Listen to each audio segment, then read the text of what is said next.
Emergency impose చేయించినటువంటి Sanjay గాంధీకి ప్రధానమైనటువంటి సపోర్టర్గా మీరు ఆ రోజు ఉన్నారు. మీరు దేశంలో ఎమర్జెన్సీ ఇంపోజ్ చేయటానికి కారణమైనటువంటి వ్యక్తులకు ముఖ్య అనుచరుడుగా ఉండి ఈ రాష్ట్రంలో క్రియాశీలక రాజకీయాల్లో మీరుండి ఈ దేశంలో ఎమర్జెన్సీ విధించటానికి కారణమైనటువంటి పార్టీలోనే మీరుండి ఈరోజు ఎమర్జెన్సీకి వ్యతిరేకంగా మీరు మాట్లాడడం చాలా హాస్యాస్పదం. మీరు అవుట్ అండ్ అవుట్ 2019 ఎన్నికలకు ముందు అవుట్ అండ్ అవుట్ కాంగ్రెస్ పార్టీతో అలయన్స్లో ఉన్నారు కదా, తెలంగాణ ఎన్నికల్లో కలిసే వెళ్ళారు కదా. ఏం రైట్ ఆర్ నాట్? రాహుల్ గాంధీని తీసుకొచ్చి హైదరాబాద్లో పెద్ద మీటింగ్ కూడా పెట్టించారు కదా. కాంగ్రెస్తో తెరచాటు రాజకీయం, కాంగ్రెస్తో రాజకీయ వ్యభిచారం చేసినటువంటి మీరు ఈరోజు కాంగ్రెస్ పార్టీని విమర్శిస్తూ ఎమర్జెన్సీ ఇంపోజ్ చేయడానికి ముందు కాంగ్రెస్లో జాయిన్ అయ్యి కాంగ్రెస్ సపోర్టర్గా ఉండి అదే కాంగ్రెస్ పార్టీలో మీరు సినిమాటోగ్రఫీ మంత్రిగా ఉండి ఎన్టీ రామారావు గారితో పరిచయం చేసుకొని తదనంతరం ఎన్టీ రామారావు గారి కుమార్తెని మీరు వివాహం ఆడడం ఈ రాష్ట్ర ప్రజలు ఎవరు కూడా మర్చిపోరు అసలు. అలాంటి మీరు ఈరోజు 50 సంవత్సరాల సందర్భంగా మళ్ళీ వచ్చి చీకటి పాలన, డార్క్ డేస్ అంటూ ప్రవచనాలు, సూక్తులు ఇవన్నీ చెప్తా ఉంటే చాలా ఆశ్చర్యం అనిపిస్తుంది. అప్పటి ఎమర్జెన్సీ కాలం ఎలా ఉందో మాలాంటి జనరేషన్కి తెలియకపోవచ్చు. బట్ ఈరోజు చాలా స్పష్టంగా ఎమర్జెన్సీ అనేది ఎలా ఉండేది, దేశం మొత్తం మీద ఎమర్జెన్సీ ఎలా ఉండేది అనేది ఈరోజు చాలా స్పష్టంగా ఆంధ్రప్రదేశ్ రాష్ట్రంలో కనిపిస్తూ ఉంది. అప్పటికి ఇప్పటికీ తేడాంతో ఒకటే, ఆ రోజు ఎమర్జెన్సీ అని డిక్లేర్ చేశారు, ఈరోజు డిక్లేర్ చేయలేదు. That is the only difference. Otherwise rest of the administration ఎమర్జెన్సీలో ఎలా ఉండేదో యాజ్ ఇట్ ఈజ్గా దాన్ని మీరు రెప్లికేట్ చేశారని రెడ్ బుక్ అంటే ఉచ్చబోసుకుంటున్నారు. రెడ్ బుక్ అంటే హార్ట్ అటాక్ వస్తుంది. Is it not a replica of emergency? Is it not another mode of emergency? ఇది కాదా ఎమర్జెన్సీ అంటే? అప్రకటిత ఎమర్జెన్సీ కాదా?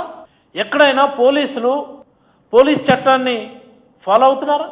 పోలీస్ మాన్యువల్ని ఎక్కడైనా వాళ్ళు ఇంప్లిమెంట్ చేస్తున్నారా? రాష్ట్ర వ్యాప్తంగా ఎక్కడ పడితే అక్కడ తప్పుడు కేసులు పెడతా ఉన్నారు. ఆ తప్పుడు కేసులు స్ట్రెంగ్థెన్ చేయడానికి తప్పుడు సాక్ష్యాలని సృష్టిస్తూ ఉన్నారు.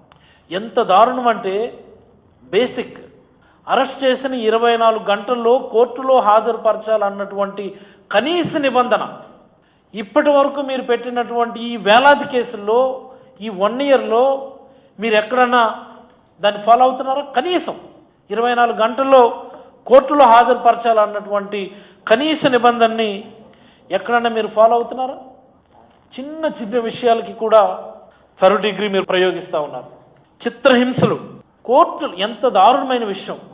ఎందుకు ఇది ఎమర్జెన్సీ కాలం, ఎందుకు ఇది చీకటి కాలం? ఈ ఆంధ్రప్రదేశ్లో ఈ 5 ఏళ్ళు ఎందుకు చీకటి కాలం, చీకటి అధ్యాయం అని మాట్లాడుతూ ఉన్నామంటే కోర్టులు సీసీ ఫుటేజ్ అడిగితే, సాక్షాత్తు హైకోర్టు సీసీ ఫుటేజ్ అడిగితే ఎక్కడన్నా మీరు కోర్టులకు సబ్మిట్ చేశారా?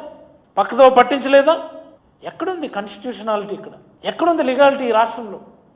దీన్నే ఎమర్జెన్సీ అంటారని నేనైతే చాలా బలంగా అభిప్రాయపడతా ఉన్నాను. పౌరులకు ఉన్నటువంటి ప్రాథమిక హక్కుల్ని ఎవరైనా ప్రశ్నిస్తే చాలు తిరిగి వాళ్ళ మీద కేసులు పెట్టడం, రాజకీయ పార్టీలు ప్రశ్నిస్తే చాలు వాళ్ళ మీద కేసులు పెట్టడం, ఎవరైనా సరే గొంతు తెరిచి మాట్లాడితే చాలు తప్పుడు కేసు పెట్టి వెంటనే 3rd డిగ్రీ ప్రయోగించడం.